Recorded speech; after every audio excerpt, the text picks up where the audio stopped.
ताजमहल प्यार की एक बेमिसाल निशानी है।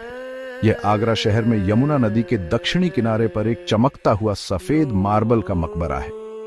मुगल बादशाह शाह जहां ने इसे 1632 में बनवाया था।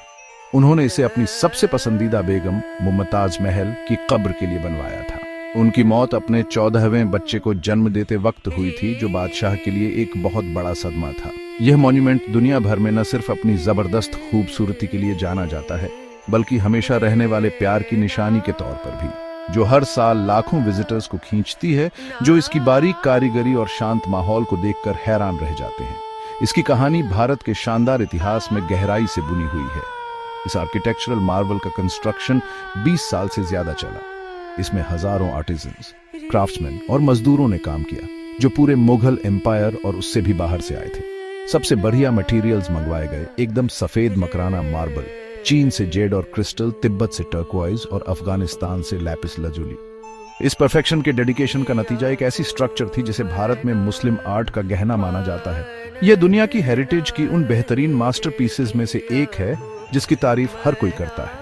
इसका सिमेट्रिकल डिजाइन, शानदार गुंबद, 4 पतली मीनारें और खूबसूरत कैलीग्राफी और इनले वर्क सब मिलकर इसे एक अनोखा आकर्षण देते हैं, खासकर जब यह सुबह या शाम की हल्की रोशनी में नहाया होता है। लेकिन इस आइकॉनिक इमारत के नीचे एक रहस्यमयी बात छुपी है जो सदियों से चली आ रही है।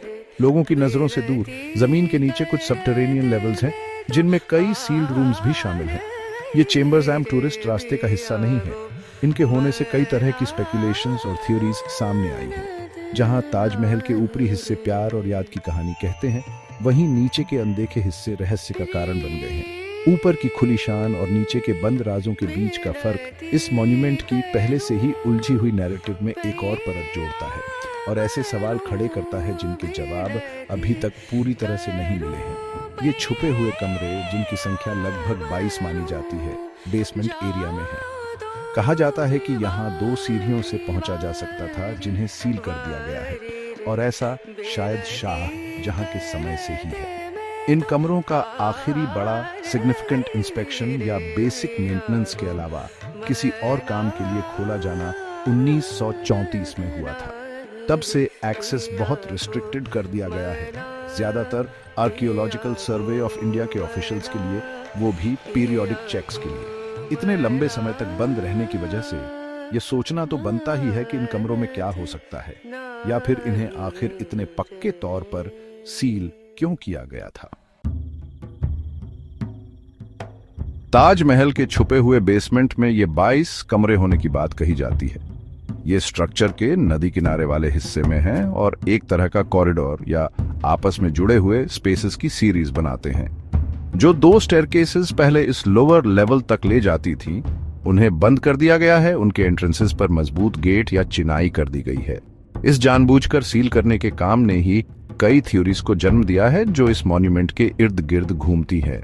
ऑफिशियल नैरेटिव के मुताबिक यह शुरुआत में ही किया गया था, शायद शाह जहां के राज में भी, लेकिन इसके असली कारण अभी भी बहस और हिस्टोरिकल इंक्वायरी का विषय है। सबके लिए कोई पक्की बात नहीं है। आर्कियोलॉजिकल सर्वे ऑफ इंडिया, जो ताजमहल की ऑफिशियल कस्टोडियन है, उसका एक ही कहना है। वो कहते हैं कि इन कमरों को मुख्य रूप से स्ट्रक्चरल प्रिजर्वेशन के लिए बंद रखा गया है।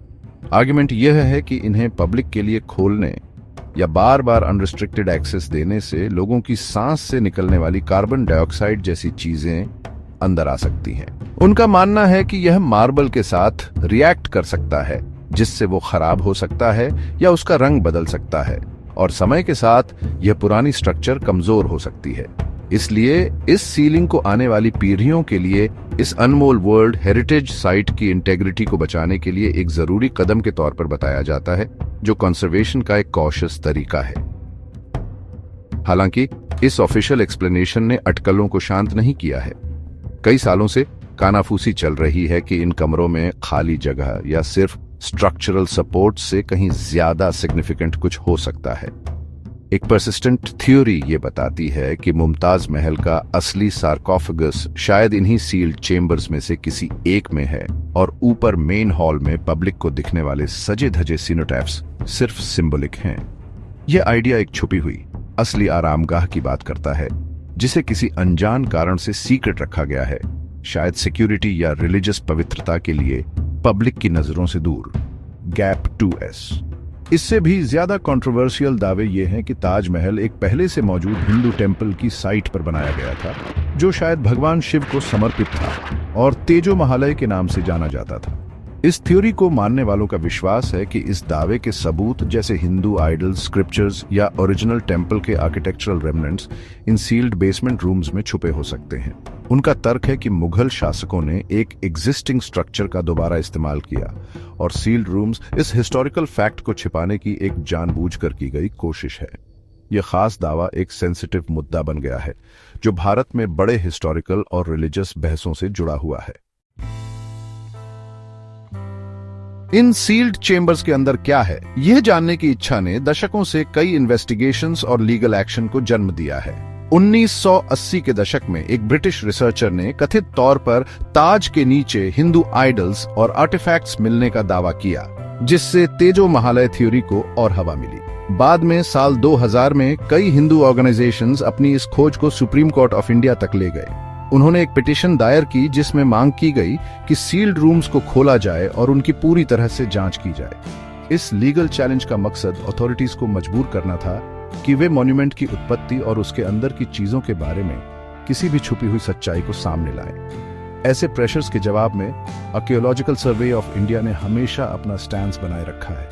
उन्होंने जोर देकर कहा है कि इन कमरों में कोई भी सिग्निफिकेंट हिस्टोरिकल या रिलीजियस महत्व की चीज छुपी नहीं है। ASI ने अपनी चिंताओं को भी दोहराया है कि इन चेंबर्स को फोर्सिबली खोलने या वाइड स्प्रेड एक्सेस देने से ताजमहल के फ्रेजाइल स्ट्रक्चर को ऐसा नुकसान हो सकता है जिसकी भरपाई न हो सके।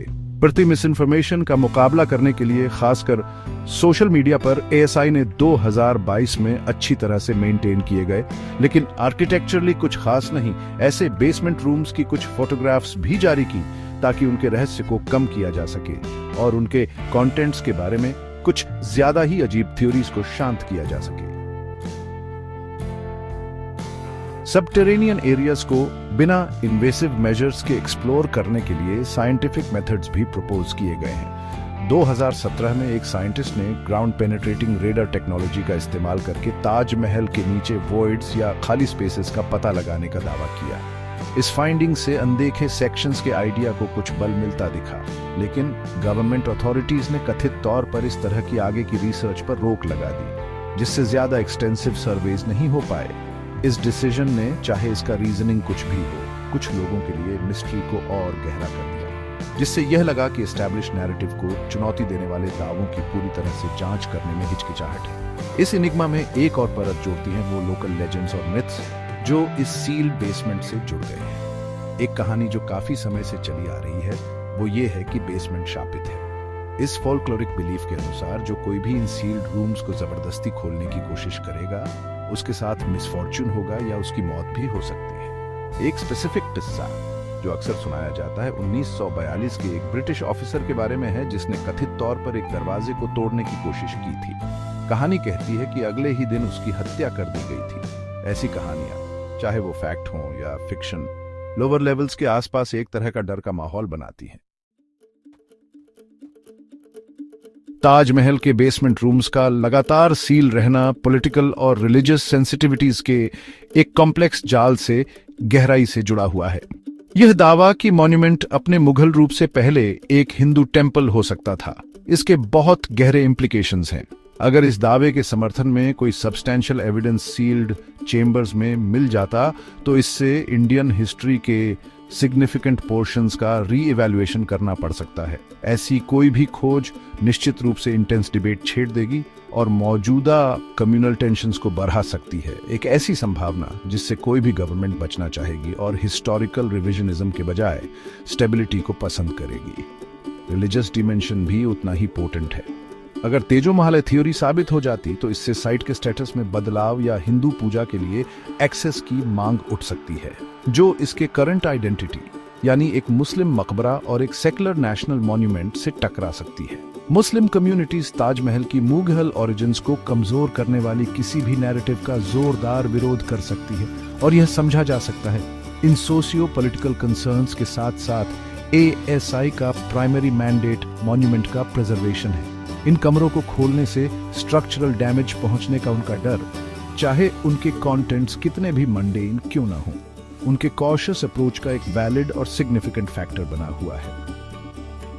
इसलिए ये कमरे एक कभी न खत्म होने वाली पहेली बने हुए हैं। एएसआई द्वारा दी गई ऑफिशियल एक्सप्लेनेशन, जो स्ट्रक्चरल इंटेग्रिटी और अंदर कुछ भी रिमार्केबल न होने पर सेंटर्ड हैं, प्लॉजिबल और प्रोफेशनली ग्राउंडेड हैं, फिर भी वे अल्टरनेटिव थ्योरीज की आग को पूरी तरह से बुझा नहीं पाए हैं या डीप सीटेड पब्लिक क्यूरियोसिटी को सेटिस्फाई नहीं कर पाए हैं। सील करने का काम ही एक अल्यूर पैदा करता है, एक एहसास कि कुछ जानबूझकर नजरों से दूर रखा जा रहा है। ये इंफॉर्मेशन वैक्यूम स्पेकुलेशन को पनपने देता है, जिससे सिंपल बेसमेंट रूम्स कथित सीक्रेट्स, छुपे हुए ट्रेजर्स या सप्रेस्ड हिस्ट्रीज का भंडार बन जाते हैं। गैप 2S आखिरकार ताजमहल के बेसमेंट के सील दरवाजे अपने सीक्रेट्स की रखवाली करते रहते हैं, चाहे वो कुछ भी हो। वे मॉन्यूमेंट की मल्टीफेस्टेड आइडेंटिटी के मूक गवाह हैं, प्यार का सिंबल, एक आर्किटेक्चरल वंडर और हिस्टोरिकल डिबेट का फोकल पॉइंट। पब्लिक का फैसिनेशन तब तक कम होने की संभावना नहीं है जब तक ये चेंबर्स इनएक्सेसिबल रहेंगे। ये मिस्ट्री खुद ताजमहल के मिस्टिक का हिस्सा बन गया है, एक रिमाइंडर कि सबसे सेलिब्रेटेड और स्टडीड लैंडमार्क्स भी अपने सीक्रेट्स छिपाए रख सकते हैं और हर जनरेशन को नए सिरे से यह सोचने पर मजबूर करते हैं कि जानी पहचानी सरफेस के नीचे आखिर क्या है।